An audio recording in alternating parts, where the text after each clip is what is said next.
વાત કરીએ હવે વલસાડની। વલસાડમાં વરસ્યો ધોધમાર વરસાદ અને ધોધમાર વરસાદને પરિણામે દુકાનોમાં પણ પાણી ભરાયા। વલસાડની શંકર ભુવન ફરસાણની દુકાનમાં પાણી ભરાયા। ફરસાણની દુકાનમાં પાણી ભરાતા વેપારીને મોટું નુકસાન થયું। વલસાડમાં ધોધમાર વરસાદને પરિણામે ફરસાણની દુકાનમાં પાણી ભરાયા। ફરસાણના જે દુકાનધારક હતા તેમણે પાણી કાઢવાનો ઉલેચવાનો પ્રયત્ન કર્યો, પણ મોટા ભાગે પાણી ત્યાં ભરાઈ જતા ભારે નુકસાન થયું છે। તમામ જે ફરસાણની વસ્તુઓ હતી તે પાણીમાં પલળી ગઈ હોવાની માહિતી મળી રહી છે।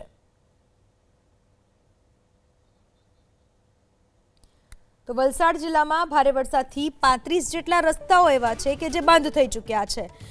વાઘેલધારા પાસે ખરેરા નદીનું પાણી પુલ પર ફરી વળ્યું, જેના પરિણામે આ રસ્તા બંધ થઈ ચૂક્યા છે। ખરેરા નદીના પાણી પુલ પર ફરી વળ્યા છે। સતર્કતાના ભાગરૂપે પોલીસે રસ્તો બંધ કર્યો, લોકોને પુલ પરથી ન જવા માટેની સૂચના આપવામાં આવી। અલગ અલગ જગ્યાએ અલગ અલગ સમયે વરસાદ પડી રહ્યો છે અને તેની અસર નદીઓના જળસ્તર ઉપર પણ જોવા મળી રહી છે। ઉપરવાસમાં ભારે વરસાદની અસર હવે જે નીચાણવાળા પુલો છે તેના પર સ્પષ્ટપણે દેખાય છે। વલસાડમાં વાઘલધરા પાસે આવેલા ખરેરા નદી છે। ખરેરા નદીની અગર આ પરિસ્થિતિ જુઓ તો અહીંયા એક નીચાણવાળો પુલ છે, એ પુલ આખો પાણીમાં ગરક થઈ ચૂક્યો છે। અહીંથી પોલીસે બેરિકેડ લગાવી દીધા છે અને આવાજાહી બંધ કરી દીધી છે।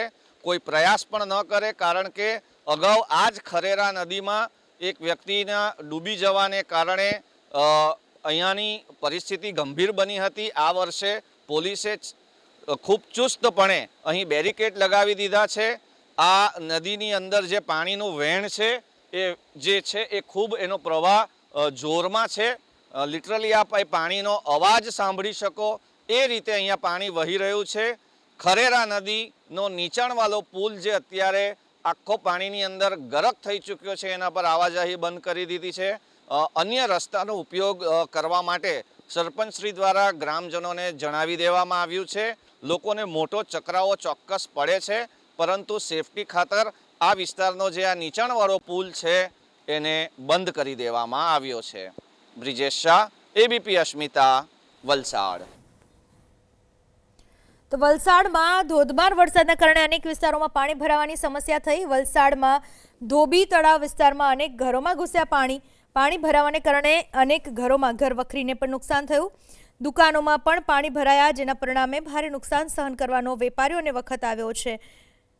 દુકાનોમાં પણ પાણી ઘૂસી ગયા, માલ સામાનને ભારે નુકસાન થયું, ઘરોમાં પાણી ઘૂસી ગયા। પ્રી મોન્સૂન કામગીરી સામે લોકોએ સવાલ ઉઠાવ્યા કે આ તે કેવી પ્રી મોન્સૂન કામગીરી કે લોકોના ઘરની અંદર પાણી ઘૂસી ચૂક્યા છે। જુઓ કેટલી મહા મહેનતે લોકો અત્યારે જીવન જીવી રહ્યા છે। ના તો રસોઈ બનાવવાના ઠેકાણા રહ્યા, ના તો સુવાના ઠેકાણા રહ્યા। લોકો માંડ કોઈ પણ ઊંચાઈવાળા પલંગ પર કે એ રીતે બેસેલા જોવા મળ્યા। તો રસ્તાઓ પર પાણી ભરાઈ ગયા છે, ઘરની અંદર ઘરવખરી બધી પાણીમાં ડૂબી ગઈ છે, દુકાનોની અંદર પાણી ઘૂસી ગયા છે।